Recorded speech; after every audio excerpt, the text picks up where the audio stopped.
I don't think I want to live forever. Life itself is good, I'm glad I exist, but at the same time I'm used to things having a finality. There's nothing new under the sun, and God is always the same. Doesn't that mean that we will be doing the same things forever and ever? I don't even know if that's a bad thing. But still, a never-ending story?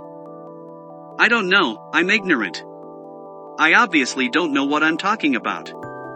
Maybe, or definitely once we get there, once we're face to face with the Almighty, we'll be constantly questioning Him, where have you been all my life, and not desire anything else but Him.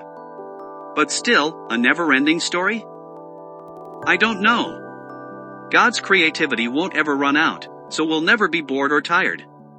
But still, there's something about eternity that seems too much, you know what I mean? Have you ever seen that picture comparing the Earth to the Sun? Then our Sun to another massive Sun, and so on, and it just keeps going, and then I feel overwhelmed, and then I get bored, and I give up. I lose interest because the scale difference is so ridiculous that there's absolutely nothing I can do about it, and that makes me feel truly insignificant. Even if we get to explore all of those stars and galaxies, the entire never-ending universe, I want some sense of completion, and I feel like we'll never get that. I don't know if that's a bad thing, although it seems like it. No matter how much we have, we're never satisfied, we always want more. God put eternity in our hearts, so, once again, it proves that I definitely don't know what I'm talking about. If something is really good, you never want it to end, right? There is a sadness about something being over.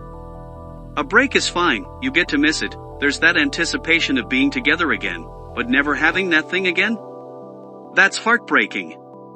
Then you try remembering the good old days. No. Disgusting. I don't want past memories to comfort me, I want ongoing experiences. Nevertheless, things do end, don't they? At least in this half-godless realm. But they do come to an end, and sometimes it feels like a gift. Trials and tribulations. Suffering. Sinful behavior. When it comes to that, the end is good. There's a relief, a satisfaction of never having to go through that again. That is not a win. The absence of something that should have never been there from the beginning is not a win.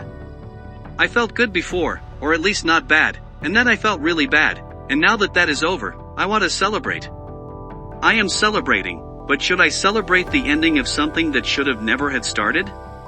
All that was a roadblock, and now I get to actually start moving forward and living life the way it was truly intended. I don't think I want to live forever. That's foolish. When did I ever start living with all the roadblocks we have in our lives? When? This realm we find ourselves in is a total travesty, it's a distortion, it's infected with sin. Therefore, what am I possibly comparing the afterlife to? And let's be honest, since the good things in this realm are nothing but a taste of what's to come, I think the rational thing for our species to do is deny our programming, stop reproducing, walk hand in hand into extinction, one last midnight, brothers and sisters opting out of a raw deal and finally going to be with Christ. However, the Almighty has other plans for us. Not only that, we can't be selfish since there are other brothers and sisters that the Holy Spirit wants to bring forth through us. Be fruitful and multiply and fill the earth. Love the Lord your God and love your neighbor as yourself. But it does sound tempting, doesn't it? A never-ending story changes your outlook on life. The decisions you've made, the bad habits you refuse to let go of, will have a never-ending impact. But although the Lord put eternity in our hearts, all we care about is the next 5 seconds. There's no tomorrow, right? Have you noticed that all the problems you have right now, the now being the dreaded tomorrow that you did not believe would come from yesterday when you said those words? Isn't it then time to start making better yesterdays today?